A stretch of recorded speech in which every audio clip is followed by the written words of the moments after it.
Hey, babe. Hello, all, and welcome to the Affluent Marriage Podcast. You're listening to one financial coach and one educator talk about living a rich and full marriage through generational wealth building principles, authentic two-way communication strategies, and everything in between to become a couple that lives in love and walks in wealth. Your legacy begins here. That's right. I joined in with That's you at right. the very end. Hello, everybody. How's it going, guys? Nice. Kim, do you know what's going on this week? No. What is going on? Well, number one, I feel like I should know. spring break is coming. So we're going on a little bit of a drive down to South Carolina to get some much needed relaxation. What did they call that? What are the two letters? Rest, R&R? R&R. I was like, S&P. To get a That's salt R&B. and pepper. A little bit of rhythm and blues. Salt and pepper. Get some much. See, we can't even get our thoughts together. We need some serious R&R. We do. It has been a very busy RR. We need to be pirates. It's been a super busy month of just whirlwind, and our kids and us have been trading off sickness. Nothing too intense, but just enough to just knock you off so that you're a little bit tired at the end of the day. And it's just been, I'm loving what we're doing with this podcast. This is a passion project of ours, but we, like the beginning of this month, we're cooking through some serious, like, midnight oil, getting these podcast episodes out and getting everything set up. So this month, although has been so rewarding and amazing, has also been so exhausting. I feel like exhausting. In a lot of ways, I feel like we just started this podcast, but do you know what else is happening this week? What else? We're going into the double digits, baby. Double digits. Episode 10. Episode 10 is already here. Two whole hands. Is that your deep voice? Is that like your double digits before the movie starts? That's like your trailer voice. In a world. That's my. I love that. One. That was nice. Was that good? I should have you do the whole intro next time. I'll try it. I'll do it in my best Dan voice. Everyone loves to talk about his voice, and I cannot hear it. So we're recording episode 10 this Friday. This is episode 9, and we are starting a new topic, which is probably going to stem into the next 4 episodes, I think, because it's a good one. A necessary topic. It's a always trending topic. It's a divisive topic. We are talking about money, but we're talking about communication around money with your spouse. And this is something that is needed, right? Not only is it needed, it's not talked about enough. And if you do talk about it, there's normally some hot topics around it, right? Hot topics as to how it should be done, hot topics about why. One, excuses. There's a lot of limiting beliefs and excuses around there about talking to their spouse about finances.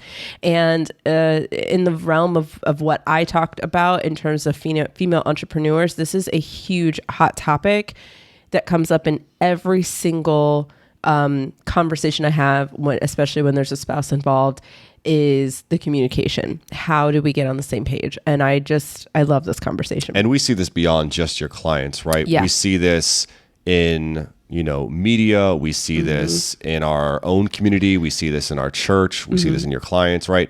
But this is kind of what the whole center of our very first episode on this podcast was about, right? It's the core. We looked at the book We Should All Be Millionaires, and we looked at the takeaway. Women have been socialized to believe that they are not good with money. It's not just that women have been socialized, but men have been socialized to believe it's true that women are not good with, right? It goes both ways. It does. So that definitely plays a part in relationships. So this is just such a great topic. I'm so excited to just get into this, and this is going to be good. Spend the next 3 or 4 episodes really just get into this and giving people tips and strategies and takeaways.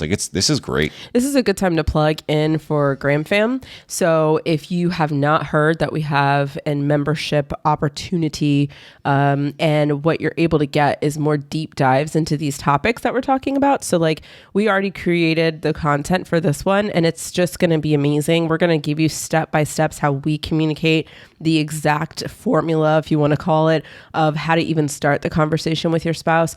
And it's so valuable. And when you think about all the things, if you put it into practice, there's no way that you're not going to get a positive outcome in your money and a positive outcome in your communication with your spouse if you do what we ask you to do in Graham Fam. Like if you follow our advice there. So speaking of Graham Fam, our last episode we talked about, we really had a little battle, didn't we? Between We did. motivation and discipline. Discipline. And I was team discipline. And I was team motivation. And team motivation came out on top. No, it did not.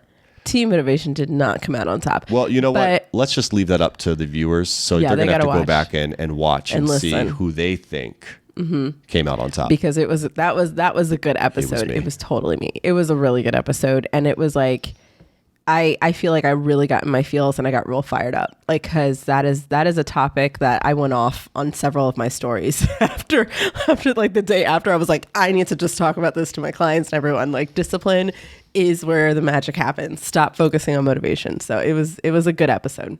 So here's where we're going today. All right. Okay. We are going to talk about, number one, why is it so important to talk about money with your partner? Why is that such a big deal? It seems like it's a no-brainer, but if it was a no-brainer, then everyone would be doing it. Right. So yeah.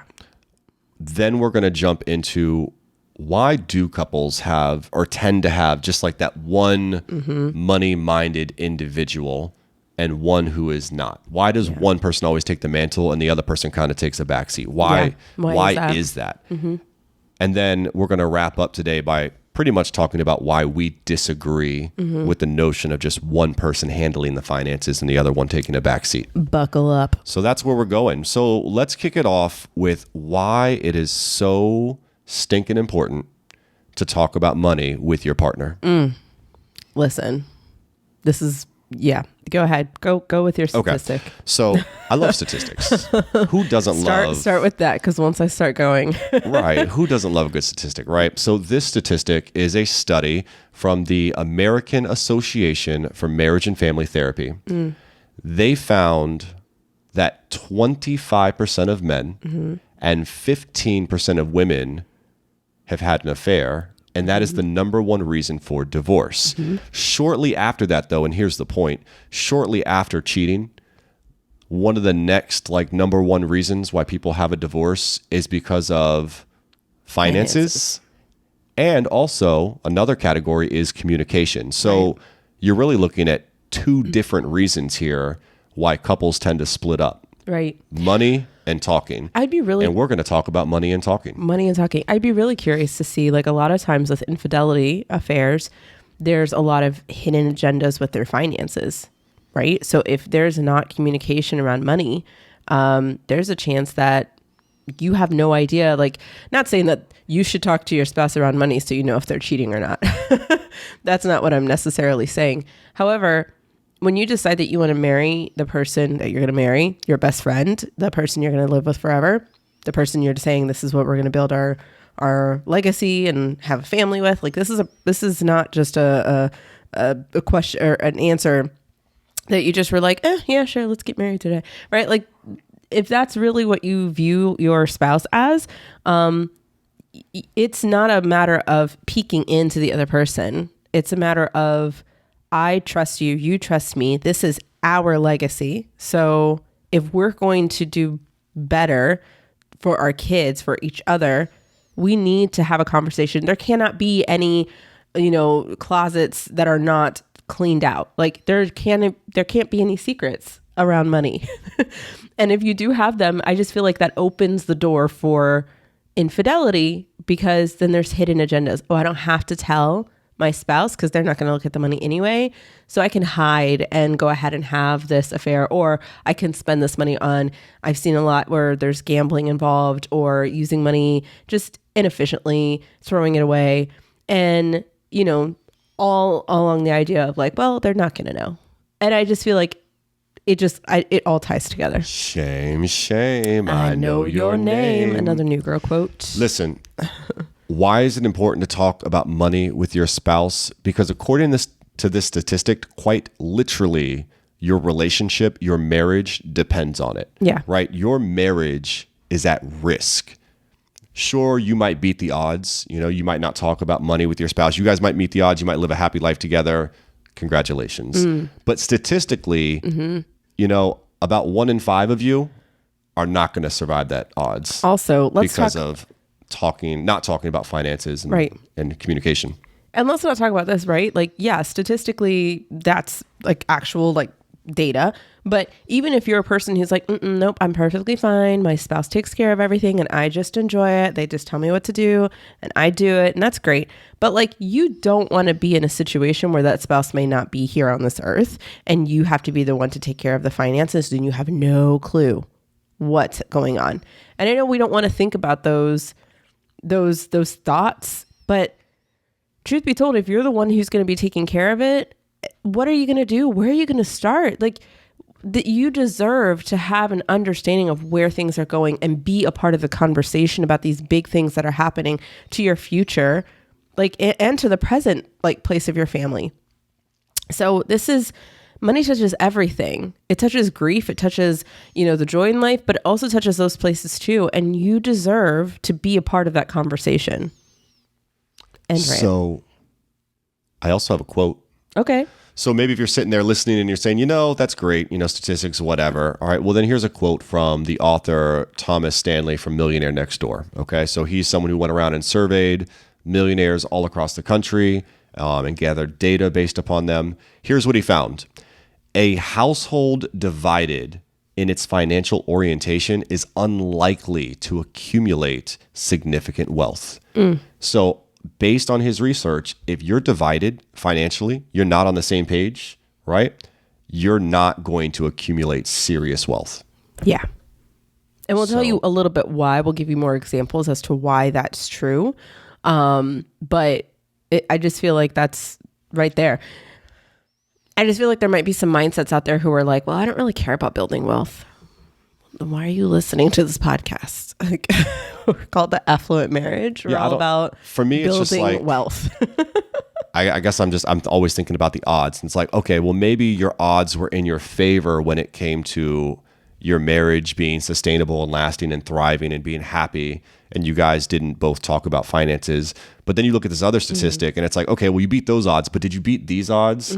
And the author of Millionaire Next Door says you're not going to accumulate significant wealth if you're not oriented the same. Right. So it's like, okay, you beat one thing, but did you beat the other? Or did you pass one, but you didn't pass the other? Like, something's got to give. So why is it important to communicate with your spouse about money? Because your marriage depends on it and your wealth building depends on it. Yep. So that's it. Period. With a T. With a T. And then a period. A period. Do they put the period after they say period? Like, is there a period after that? I think it's period with a T and then a period to just really to just really like hone in the point that it's end point. It's such a weird thing. So here's where I'm going now. Okay, why is it like let's just make some sense of this. Why does this happen? Why do couples have one money-minded individual and one that's not? Isn't that interesting? I feel like if we were in traditional gender roles, I would be the person that would not even want to look at the money and you would be the one who managed it. And I don't think, honestly, like, truth be told, true transparency, he has no idea I'm about to say this. I think that if that was the case and we were doing traditional gender roles and I was just kind of like, you handle it and tell me what I can do, I will just work within that. I can tell you what our dynamic would be. You would be trying to get me to the table. You would, because that's just the type of person he is. Like, he's like, hey, I have this idea for this, that, and the other. Like, would you come and sit with me? And like, he would probably have some crazy like spreadsheet that I probably couldn't understand just because that's how analytical he is and logistical, that he would be like, oh, just come look at this. And I know for a fact I'd be like, yeah, this confuses me. I'm going to sit with you to appease you, but it's going to go in one ear and out the other. So I'm just going to nod and I'm just going to go, okay, when can we go to Disney? Because that's ultimately, I'm wearing my Disney shirt today. That's the only question I'm gonna ask. So when is our next vacation? Right? That's the only thing I care about. Right? And I just feel like, could we have continued going on that way? And if we're talking about multiverse, in that multiverse, that Kim and Dan are probably still going to be happy and in love. But I will tell you that we would not be in this place. Like, we sometimes play that game. Like, what would happen? We wouldn't be where we are today. No, there's no way that I would be a coach or have my own business. There's no way that I would still probably be doing I'd be in the classroom. Right. Would you have the confidence and the swagger that you have now? I love that you call it confidence and swagger. You're sweet. But I don't know. I just feel like there's so much about my life that I know would be different had it not been for this catalyst moment that happened when we first got married. Right. And would you have been money. Able to stay home to watch our girls? No. When they were first born, to take that year off from education?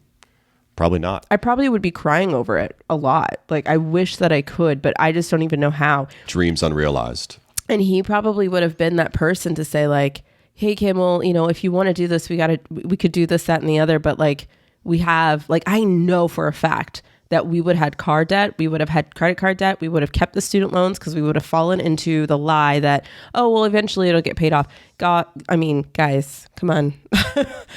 We can't wait for somebody else to save us from this. We would have fallen prey to all of those little like normal traps that everyone else falls into. And we would have been stuck. We would have been like, there's no way for us to get out of this. We're stuck. But I think that is an actuality for a lot of couples. So one of the reasons people might decide, you handle it, I'm going to handle this, is traditional gender roles. Right. A lot of men believe, you know what? I'm the man. Mm-hmm. I take care of the money. I handle the business. I handle the funds. You're the woman. You're the wife. You take care of the house. You keep our house in order. I'll keep the job and the funds in order. Right. And that's how we'll divide and conquer. And we're going to be a power couple just like that. You keep the house good. I'll keep the work good. And that's it. And I think a lot of women, I don't know, like, what are your thoughts on that? I love that you're like, I don't want to step on this. I mean, I don't want to speak for a woman. Because here's the deal. And here's what I'm going to say. Some women are okay with this. Mm-hmm. And I don't think that's wrong. Mm-hmm. If that is your dream, if that is what you desire for yourself, if you want to be a stay-at-home mom, if you just want to, if you don't want to, and I'm going to finger quote here, if you don't want to work, because let me tell you something. The work that you do in the home is important. Yeah. I think when we were reading Rachel Rodgers, it broke down how much you would pay for like someone to take care of your home. You know what I mean? Mm-hmm. And the price tag was astronomical, right? Yeah. So to say that like a stay-at-home mom is not a job, right, is a joke. It's stupid. Because it's a lot of work and they would make bank if you hired someone to do all the things that mom did, right? Correct. So if that is your desire, it is fine if you want to work for home and take that, I'm going to say, traditional gender role while the man goes to work. Yeah. But and we'll get into this later, I would strongly disagree with just because you're a stay-at-home mom that you take a backseat to the finances. Exactly. And, we had this conversation when we were planning out content for the podcast. We talked about power couples and what is a power couple, which we need to write that down as one of our content things. Because we need to talk about it. It's us. What's a power couple? You normally think a power couple is, two people who are, in a relationship and, they're both, going after their business and they got the power suits on and they're all like, doing this type of, power poses and stuff like that. They're like doing all that. But that's not the definition of a power couple, right? A power couple could be that one spouse is at work doing the thing, bringing home the bacon. And the other one is taking care of the household and making sure that the household is the best environment possible for their kids, for their family, and they're handling these things. Because if that is the passion that you have, whether or not you are getting a paycheck or not, you are contributing to the lifestyle that you have desired, right? So if that's the lifestyle you want, awesome. But do not think that because you are not bringing in a traditional income, because your income looks different, because you are a person who is taking care of the household, that you do not belong in the conversation about the finances. You 1,000% do. Like most of the stuff that is being paid for to take care of the home, to take care of, future things that are happening with the money that you're spending, right? As the person who is taking care of the household, you deserve to know what's going on in the finances, period. We're going to do this a lot. Hey, so why do couples have a one money-minded individual and one that's not? We said traditional gender roles. Another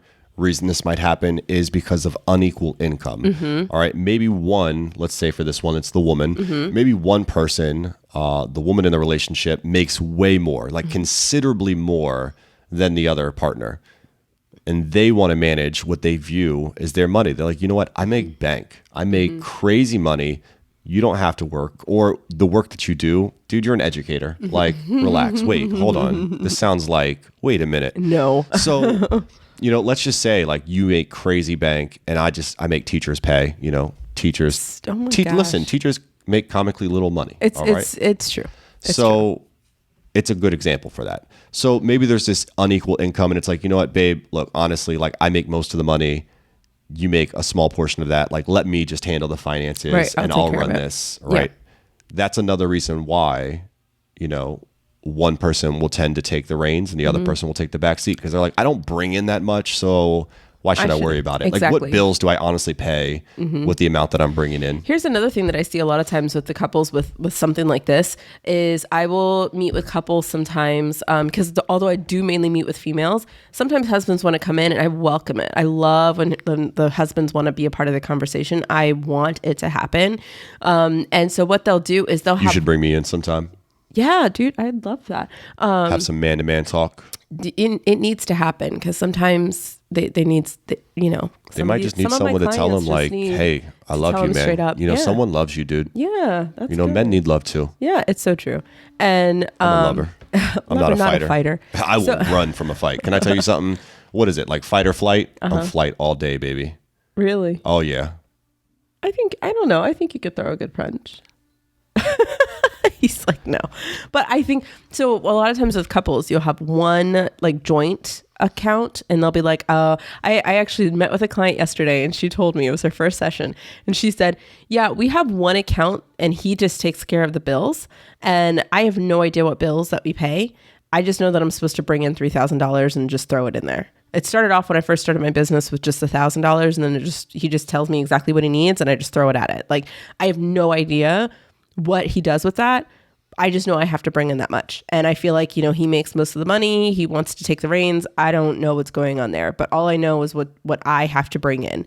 And there's that thought process of like, it's unequal. I don't make as much as you, or whatever.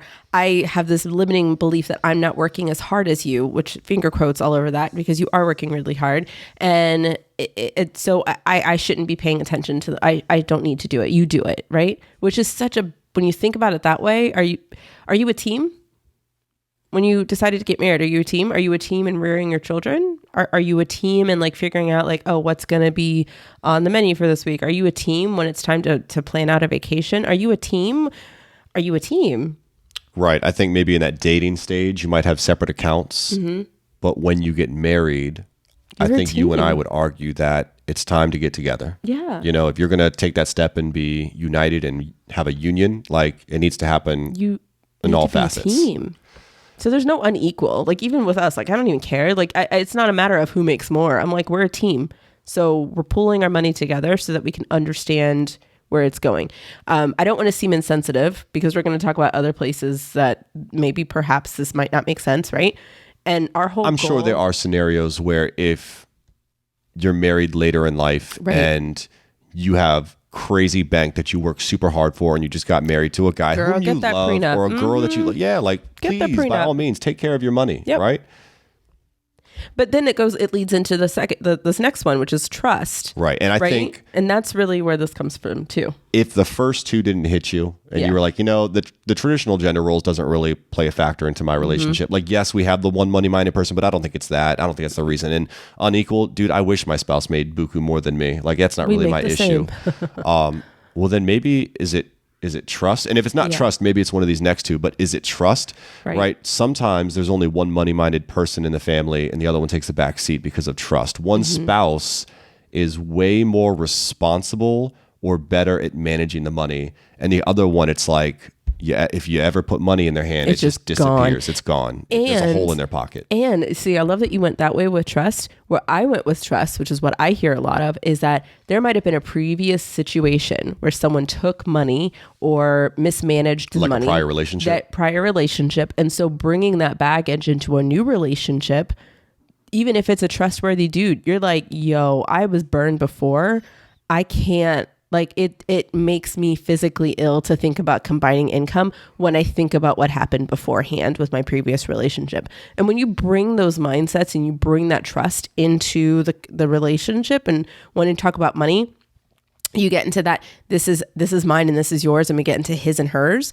We're not actually a union. We're not actually a team. And there is a way that even in those situations when you've been burned before, there is a way that you can still feel comfortable while still kind of like working on building out a team effort with your finances. But it takes both people. It takes the intention of both people to say, this is what we want. We want to be a team with this. I understand that you have things to work through. I'm going to try to prove to you that I am trustworthy, or vice versa, or both, right?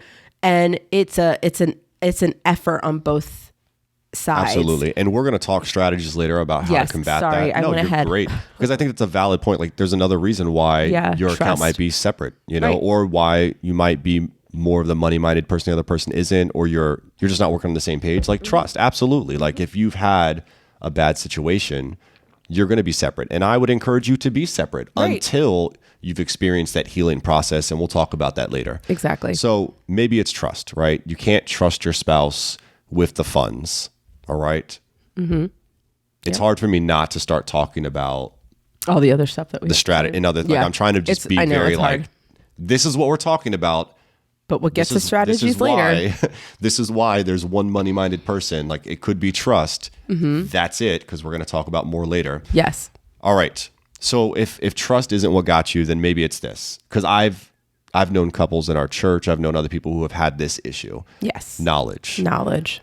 One spouse knows way more about financial management than the other one. Yeah. Or maybe one is just, had a bad experience in school with numbers and they're just not that confident with math. That would be me. So I've known, couples where, the husband was an accountant, or the wife was a financial advisor, or, someone worked with some type of brokerage or an investment house or something. And, because they had that job, the partner just said, well, they quite literally work in finance. Let them, they're learning all these new strategies and these new like lingo and jargon and tips. And they're talking to all these people and these higher ups. Like, I'm just going to let them run with it, because they are vastly over my head with any of this. Mm-hmm. So I trust them, you know? Which is a dangerous slope, because I've known a lot of my clients are accountants. There's a lot of them that have an accounting background. Just because you manage other people's books does not mean you know how to manage yours. It's a different feeling. You're not emotionally connected to your clients, and you're not emotionally connected to their books. You're emotionally connected to your money and where your money is going. It's a totally different avenue. And there's many times, especially with people in that profession, where they'll say, I'm tired of looking at numbers by the time I get home and looking at my own. I don't want to do it. So I prefer to just not. So it's just, you have to knowledge. Sorry, I won't get into like more stories. Right. No, I also wanted to say things. Yes. Is exactly, yes. And I would be that person who would just choose not to know more, because I'd be scared. I'd be intimidated by the numbers, about what that looks like and how to even start. I would be that person 100% if I did not have the experience I had 9 years ago. All right. So 11, whatever year. Why do couples have one money-minded individual and one that's not? We said traditional gender roles. We said unequal income between spouses, or disparity. One makes significantly more. We said trust might be an issue. We talked about knowledge. Maybe one just is a little bit uncomfortable when it comes to talking about math or numbers, or they don't know that much about finances, so they just defer to their spouse. All right. Maybe it's time. Now, I could take this two ways, right? You and your spouse both work crazy full-time jobs. It's a heavy load. You come home, you got children to rear. Maybe you're taking care of elderly parents. Like, your plate is full, and there's just not enough time in the day. It feels like. So you say, you know what? If there's something we have to divide and conquer, I'm going to take care of the house a little bit from this hour to this hour, and I need you to handle the budgets and the finances and the whatever from this.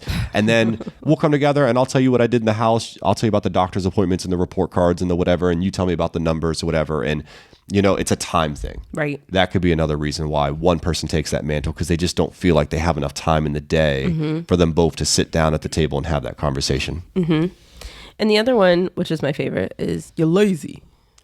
You're lazy, right? Yeah. An excuse, right? An excuse.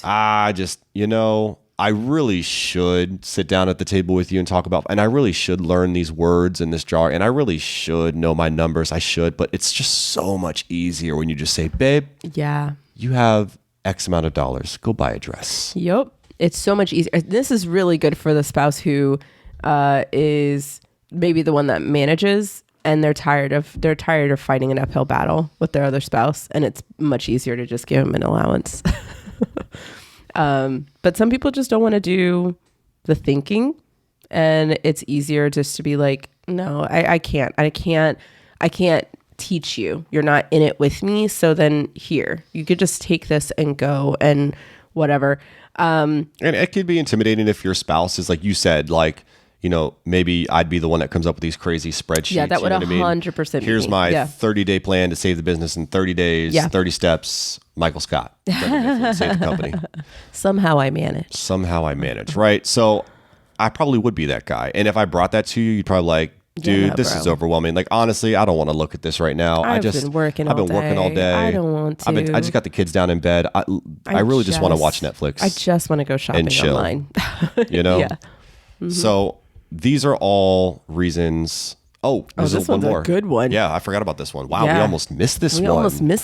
Whoa. I'm so glad you wrote that down. This one is a little spicy, right? All of these I feel like have come from like a point of like honesty and truthfulness. Like, hey, we do this because we both believe in traditional gender roles, or we both understand unequal income, and I let them run with it, or it's a trust. I don't know. I just feel like it's very like open and honest. Like what it is, you're just saying it.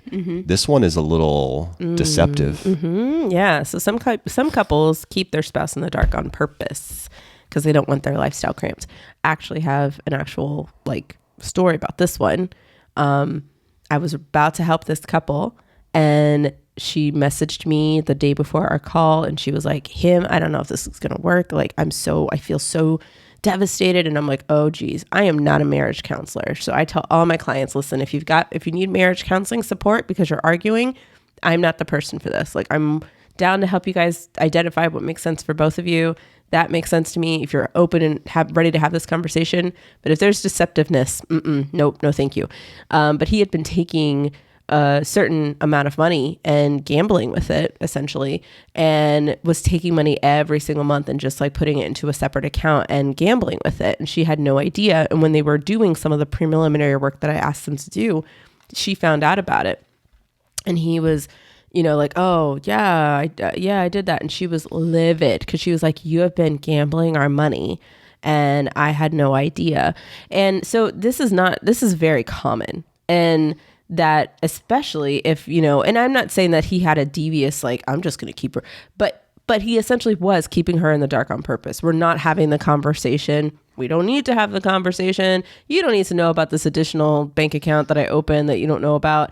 Like, there's deceptiveness behind it, even if you're trying to protect your money, right? Because that's essentially what he was saying is like, well, I didn't want it to be here because I didn't want it to get spent. So I decided to move it to a different account, and I just didn't want her to know about it because, whatever.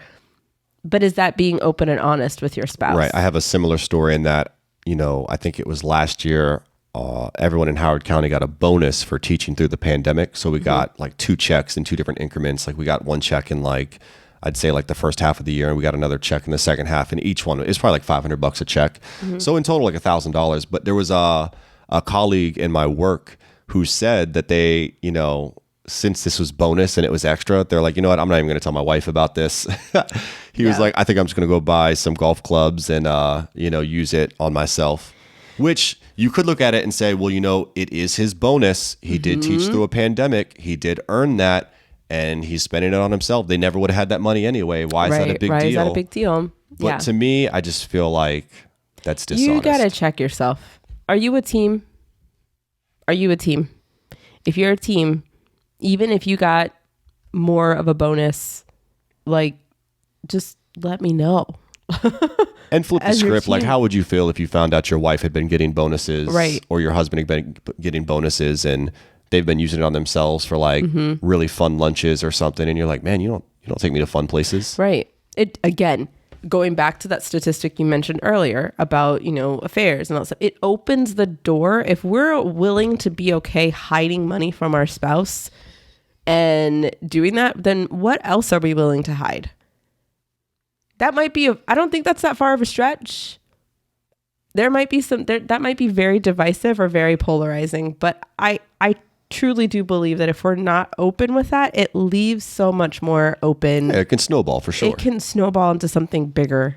Hey, this is Kim Graham from the Affluent Marriage Podcast. We hope you're enjoying what you're listening to so far. But if you're thinking to yourself, man, I wish I knew more about what's going on in Kim and Dan's world, I want to ask some specific questions and be able to get extra resources, well, you might want to think about joining the Graham fam. Now, I know I love exclusive content and I love having more of Kim in my life. And if that's something you're interested in, you can be a subscriber and you can get exclusive episodes that no one else is going to hear. That's going to help you build generational wealth and have more authentic two-way communication. Links are down in the show description. You'll be able to click and see more information about Graham Fam, and we hope to see you behind the scenes. Have a great one, and let's get back to the show. All right. So we've kind of been like holding back from this conversation and others, but we're going to move into this last section, right? Why if you can't tell, we disagree. Well, yeah, obviously, all right? of these things. So we talked about why it's important. We talked about, why is this even happening? Why does one partner do all the money and the other one just kind of takes a back seat? But here's why we disagree with that. Mm-hmm. It's okay if you want to be a stay-at-home dad or a stay-at-home mom, or if you want to fill those traditional gender roles. We just want you to be educated. Yes. Right? Yes. So in all of these, right, we want you to be educated. Mm-hmm. So why we disagree with just one person doing it? Let me start with this. All right, Kim, I know we've talked about this before, but maybe for those listening, they might not have heard this. You're familiar with the expression being equally yoked? Yes. Being yoked up? Being yoked up. That's a biblical phrase, to being equally yoked. And basically it just comes from the understanding that you want to marry someone who has similar, mindset, passion. And I guess in the biblical sense, you want someone who's also following the Lord. But like in another, it matters in all these other places too. You want someone who's actually compatible with you in those ways. Because if you're equally yoked, then you're going into bigger situations in your marriage with a common understanding or a common thread that you guys can rely on. What in the world? I wasn't talking about that. I was talking about the farm. So weird. I couldn't make an oxen noise, so I just went for the horse. I can't. That was the horse speechless. noise. So I was actually going to talk about oxen. So Yeah. All right, an oxen. A farmers typically use oxen to pull right heavy loads. Mm-hmm. An oxen itself weighs up to 3,000 pounds, and it can pull its body weight. Right. Okay, so it can pull about 3,000 pounds. Mm-hmm. Now, if it is yoked, Yes, that common thread. right? If It's it is not a thread, yoked, it's like it's a contraption. It's Yeah. like a wooden contraption that you put around its literally neck. a ball and chain. I'm just Right, kidding. it is, man. You are connected to this You are person. connected. All right. They connect them with a wooden contraption that they put around one oxen's neck and the other one's neck, and they pull together, right? So you think, okay, one oxen can pull 3,000 pounds. So mathematically, how much can two oxen pull? You would think, all right, 3,000 plus 3, that's 6,000. Wrong. Okay. She's so excited about this Two fact. oxen can pull up to 12 to 13,000 pounds. Yeah. We just quadrupled what one can do. So one can pull 3,000, two can pull 12 to 13,000. That's insane. That blows my Whenever mind, I right? hear that statistic or hear that story, it just really is such a perfect example of the same thing with how we, as people who are on a team, what we can do when we pull together. And whether or not you want to talk about, like a team on a football, a football team or a basketball team or any sports, right? You can have one person that's trying to do the game. They can't run all the positions at one time. They need a team. They need people who are also pulling their weight, because that's when you actually bring the team to victory. So you could use any other type of these examples, but I love this one because we're talking about two people specifically working together in a marriage, relationship, committed relationship. Right. So two people polling can do significantly more. And it really aligns with that quote that we talked about earlier from Millionaire Next Door by Thomas Stanley. We said, a household divided in its financial orientation is unlikely to accumulate significant wealth, right? When you are united, when you are yoked, you are going to build significant wealth because you're pulling together, right? You by yourself. And I think about so much in our relationship of where we were and where we are now, and how if it was just me, like, would I didn't, man, I didn't even say anything. I didn't think it was that funny.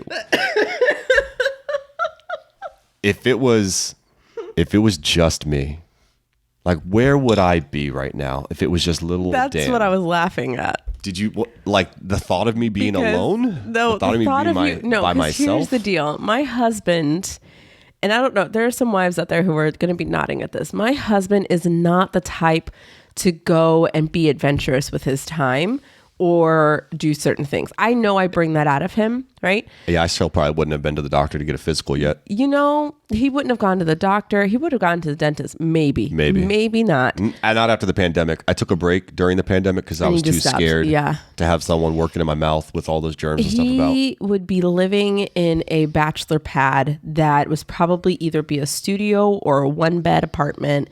He'd be like, he'd have his gaming station. I might have a roommate.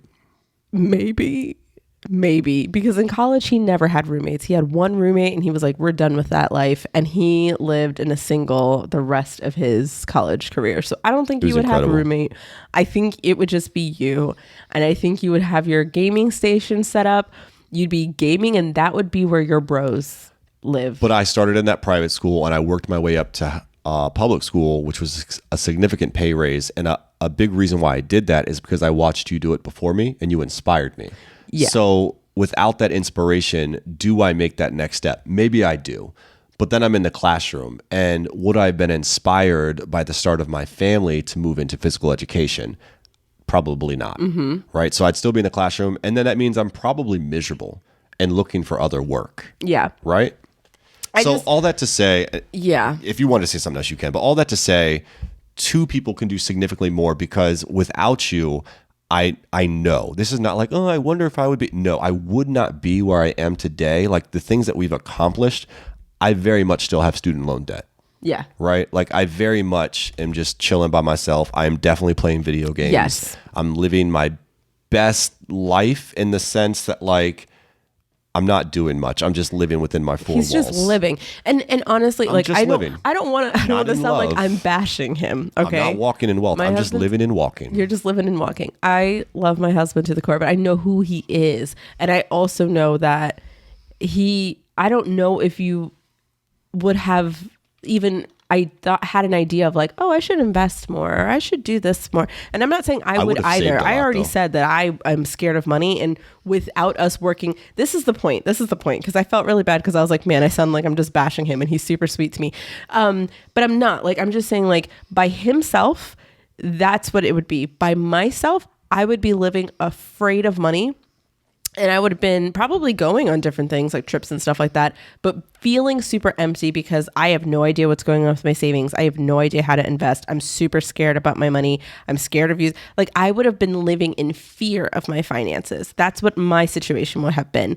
I still think I probably would have been like ambitious, and I still probably would have taught in the classroom or something, but I would have been so scared. It's easier to walk in fear when you have someone with you holding your hand, right? To take that next step. Yeah. It's a lot easier. Like, or a community around you that's doing it. But I'm just saying, like, with us together, with our powers walking combined, up the steps from the basement and the lights are out, I'm booking it.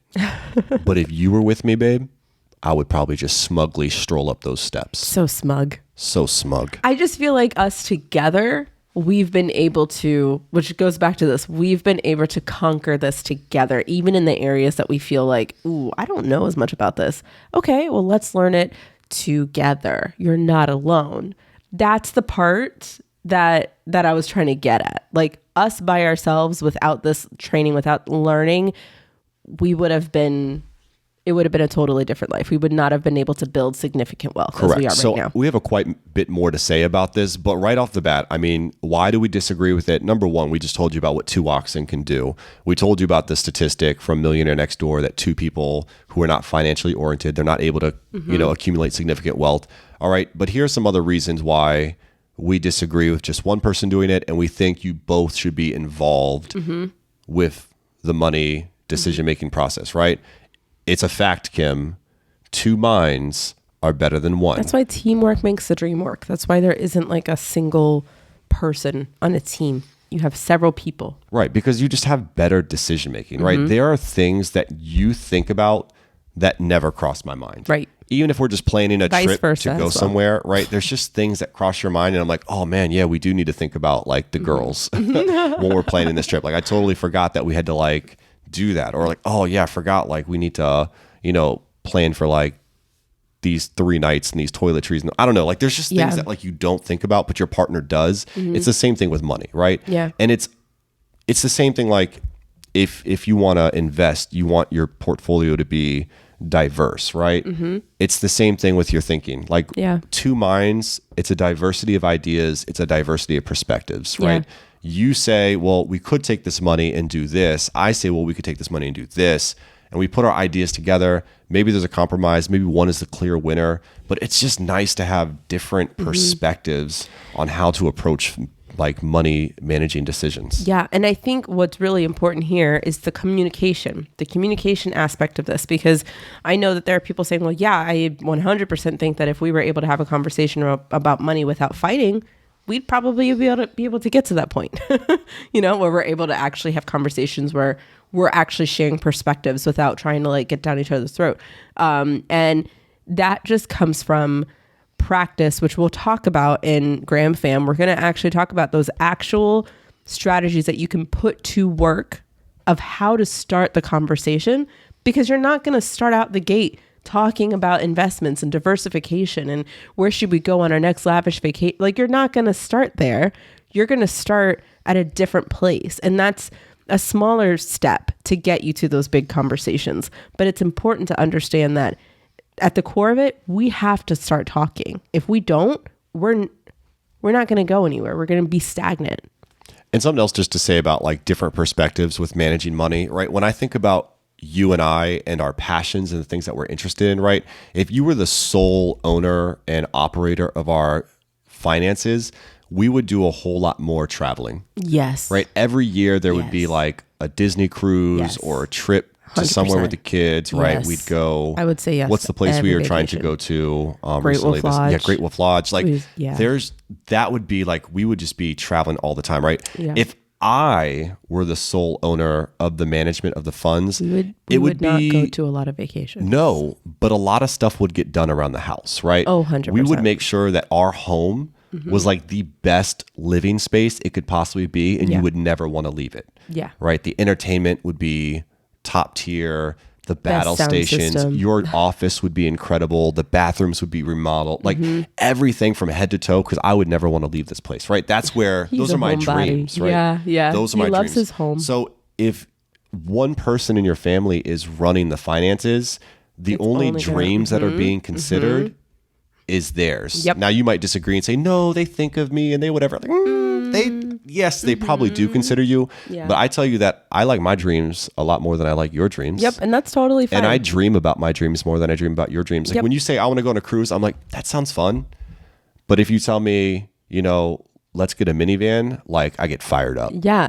And it's so funny though, because like that's the reason why even in our planning of our finances, both of those dreams are on our list, right? Both of those dreams are realized. And that's the thing that's really important when people are creating their ideal money management or ideal money plan. They get really like, oh man, you're going to tell me what to do. It is not my job to tell you what to do. I want it to reflect you. I want it to reflect you and your spouse. I want you to dream about the things that you desire and make sure that it matches what's on the paper, where your money is going on a month-to-month basis. Because if it's being represented, this one spouse feels validated, and so does the other. I'm getting what I want. You're getting what I want. What you want. Freudian slip. Yeah, we heard that. It's on the pod. You're getting what you want. And we're able to go together knowing that we're both satisfied. And I'm so much more open to having these conversations with you. Like, hey, let's do this. Yeah, I think that's a great idea because I feel satisfied in what I just got. All right. So another reason, all right, we got a couple more here, why we think it's just critical for you and your partner to have these money conversations and to be yoked up and be on the same page is because it reduces stress and it reduces conflict. If you didn't hear what we just said about that, because we literally just talked about that too, like reduces stress and conflict. Well, at the very beginning of the show, we talked about a statistic and said that affairs are the number one reason for divorce. And shortly after that, you have communication and finances and things like that, right? They all go together. It all goes together. So money is a common source of conflict. Surprise, surprise, right? If you are mismanaging your money, well, let's just say this. If I'm running the funds and something goes awry and I tell you, you know what, babe, I know that I give you money every month for XYZ, but this month you can't have that. You're going to be pissed. I'm going to be like, dude, why can't I get what I always get? And you're going to say, well, babe, something came up. We owed some money in taxes this year. Oh, something came up. We had to repair the car. You know, right. There's always going to be something. I mean, think about our budget for the last 12 months. Every month, there's always a little something that's going on that's unexpected. Oh, literally, and when just both people, this month. Yeah. Right, yeah, it just happened. When both people see that and they're on the same page, like, there's less stress. Yeah. It reduces because you're doing that together, and you don't have to like catch someone off guard and be like, hey, in case you didn't know, this came up at work. I owe XYZ. I got to pay for this. It's just something I do every year. Right. You know? And imagine the he said, she said, or the pointing, the nagging, right? Because if that is something that you're both not on the same page with, and the spouse comes in with this, hey, we're going to have to make shifts to stuff. Well, I already committed to this and I said yes, and now you're telling me I can't say that. Well, that's so just like, why can't you just go and bring more it's in? a work trip. Why I do this every year. This is my money. I bring in my money. So if I'm bringing in my money, I should be able to go do what I want to do. Then it becomes a he said and my money, your money, and not a team thing, right? One person in the marriage can't be responsible for saying, oh, well, there's a tax issue we have to pay for. Well, if your first instinct is it's your fault, what did you do to solve this or keep this from happening? We are already on the wrong foot. And if we are already thinking of excuses like, you know, well, you did this and I didn't do that, so why are you blaming me for my spending habits? And well, yeah, I'm home and I'm taking care of the kid, but I have a right to know what's going on with the money. And the spouse is like, no, it's my money and I feel like we should have more. I spend it. I want to spend it however I want. All of these is stress and conflict. Right. I mean, everything you just said there was dripping in and like attacking and conflict and argumentative. Like none of that was, hey, let's sit down together and hash this out. And you cannot tell me that does not open the door for some of the other statistics that we talked about earlier. You can't tell me that. And that's why we believe you should be yoked up and you should both be on the same page, because when you both know what's going on in your budget, there's no surprises. There's no surprises. There's no misunderstandings. You know exactly what's going on. You know exactly what's coming up because it's mapped out. Yep. And when something does come out of nowhere, you're both going through it together. Yep. You know, I never want to have to be the bearer of bad news. I just want to like receive it at the same time as you and be like, I don't have to bear anything to you. No. And I don't have to hide my purchases. I went to Target. I went on a shopping spree. If you're on my Instagram, I went on stories. I bought pink pants. Pink pants? I was so proud of my pink pants, and I was so excited to show him my pink pants that I bought from Target. And I went on a nice little shopping spree. I went to several stores this month. I thought nothing of it because it was in the budget. And our car needed $1,200 worth of repairs. We went in for an oil change. It's supposed to be like $50. We walked out with a $1,200. What the heck, man? Repair bill. We know our mechanic. He's amazing. Shout out to Dan. And he told us like, yeah, these are some things that are I'm not due. Dan. It's not me. I'm not him. handy He's with not cars. the mechanic. But but like we were able to handle that. And I was not feeling guilty about any of the things that I chose to do for myself. And he was not guilty for any of the things he chose to do for himself. We were receiving this news at the same time. And we were able to just go through the ebbs and flows of the emotions that come with it without nagging or blaming each other. Crazy that you said that, because that literally, I wonder if that comes to other people's heads. Man, like maybe we just live in a different world. We just had a $1,200 car bill, and never in my mind did I think, well, Kim just spent like $160 on clothes. She needs to go return all of that because we need that $160 back to put towards this bill. Like that literally never crossed my mind until you just said that. Like I've never even thought once pink pants got to go. Pink pants. Oh man, I'd be so sad because those pink pants are cute. Yeah. They're adorable. All right. I'm just saying everyone deserves this. That's all I'm saying. Accountability. Both spouses are accountable for their spending, right? You two need to be on the same page because you need to be each other's accountability partner. Yeah. Right? You got to see, what am I spending every month? I need to see, what are you spending every month? And is it helping us accomplish our goals? Is it helping us build crazy wealth? Is it helping us get to our dreams? Or is it meaningless? Is it selfish? Is it like just, it makes no sense? Like you really got to keep each other accountable and be like, hey, babe, spent a lot of money at Starbucks this month. And I don't know, there's probably a better way to say that. I'm just kind of shooting stuff off. Yeah. But if that's the case, then like bring that to the table and have that conversation. I want to spend $80 at Starbucks every month. That is something I want to use for my self-care. Right. And if that's what you guys want to do, then that's what you do. But I'm just saying it's important for you both to be on the same page so you can hold each other accountable. Because if I didn't know, and every day you started off your morning with like a $5-6 Starbucks drink, at the end of the month, that's going to add up. Yeah. I know people love to be like, oh my God, why do we always use this statistic? Because it's simple and it's important to understand that small things accumulate. It has nothing to do with Starbucks. It has to do with It has everything to do with Starbucks. 6 times 30, it's $180 every month. But that's just like a consistent over the course of the year. That's over $1,000 a year on coffee. We get it. We get it. Do we get it? I don't care about Starbucks. You drink as much Starbucks as you want. I need to keep people accountable. As long as it's on your, check as long yourself as it's in your money plan. before you wreck yourself in your bank account. All right. Now, last reason why we think you should be on the same page with your wealth, with your management, with your budget is it's important to have transparency. It's important to have shared responsibility, right? You're both actively involved in making the financial decisions and taking ownership of the household finances. You did a great job. Great landing. I think this actually, this makes a huge difference. Even in the scenario where you are the person who is the homemaker, taking care of the children, rearing, making sure the house is clean. You bring your concerns to the table. The one thing that I hear a lot from like couples is that they don't understand what I go through. They don't understand what I go through to be able to provide the meals, to clean the house, to do all these things. Well, if you don't talk about it, how are you going to know?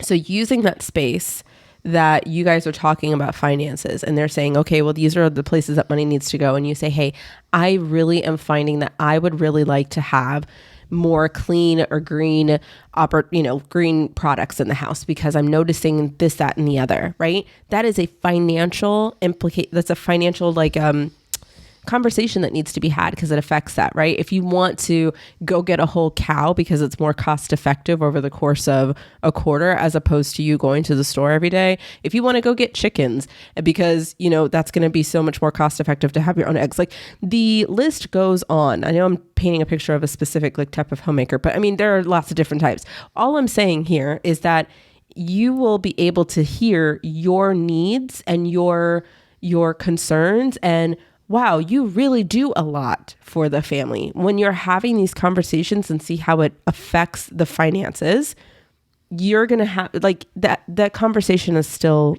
very much needed. Absolutely. So today we kind of introduced, right? I almost consider this episode very introductory, right? We talked about why it's so critical, why it's so important to be on the same page with your partner about money. We talked kind of about some of the reasons why there might just be one person who's money-minded and one isn't. And then we went into pretty much why we disagree with that entire notion. Like we really do believe that you and your partner should be yoked up, pulling 12,000 pounds instead of a measly 3, right? Quadruple your efforts, your work. Yep. So that's where we're at now. Where are we going next cast? My favorite conversation that we have is our safe place conversation. And no, it's not what you think it is. Because every time I say, oh, have you heard about our safe word? People look at us weird. And I'm like, no. Go back. No, has nothing to do with sex. Okay. Get your mind out of the gutter. Should we have a safe word for that though? Okay. So safe place. This is a conversational tactic that we learned actually from a Bible study we had at church. And it really changed the way we had conversations, especially outside of money, but it does help in the money conversations, but also about things that are happening in our personal life. So we're going to talk to you guys in the next episode about how to create a safe place. And that's our Gram Fam episode, right? That is our Gram Fam episode. So you will have to be a subscriber in order to get access to that content, to find out really how to hash out that conversation and create that safe space with your partner. And if you figure out how to create a safe space that literally touches every conversation you could ever have. Every conversation. Whether it's about money, whether it's about dreams, whether it's about sex, whether it's about work, career, it doesn't matter. This conversation, the way we're going to outline this, it'll benefit you in every aspect of your life. Every area. So definitely, if you have not taken the opportunities to look at Gram Fam, check it out, because that conversation has been very critical in the way that we communicate, because the way I communicate about things is so different than how he communicates. And once we both learned each other's communication style and we have this safe place in place, it made a huge difference. So here's what I want you to do as we're closing out this episode. I want you and your spouse, or just you, think about, which grouping or which category do you fall in, right? In your relationship, are you both money-minded? Or is just one of you money-minded? And if that's the case, is it traditional gender roles? Is it unequal income? Does one make significantly more than the other? Is it trust? Is it knowledge? Is it time? I guess you might not admit it out loud, but is someone trying to keep the other person in the dark on purpose you might have been doing it innocently. Have their lifestyle cramped? I don't know. Yeah. But think about where you fall in line, and if you don't have a spouse or partner, then think about, where are you at with your financial management? And communicate. Do you have a community that you can communicate around finances? Do you have a sounding board that you can talk to, be around other people who are making those money moves, so that even though you can't be equally yoked as a teammate, as we just said, you can be equally yoked in a community of people who have goals of leveling up their finances? That's a great place for you to start. And it'll help you pull significantly more than you could pull before. Correct. All right. Because there's a team mindset there. Exactly. All right. Well, thank you guys so much for listening to episode 9. We're one episode away from our double-digit episode, which is pretty incredible to think that, well, we're going to talk about our safe space. I mean, that is pretty special. That is very special. But this is my wife, Kimberly Graham, the financial coach. My name is Dan. I'm the educator, and we are the Affluent Marriage Podcast. Thank you guys so much for listening. Go live in love and walk in wealth. Have a great one, guys. We'll see you next time.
Bye.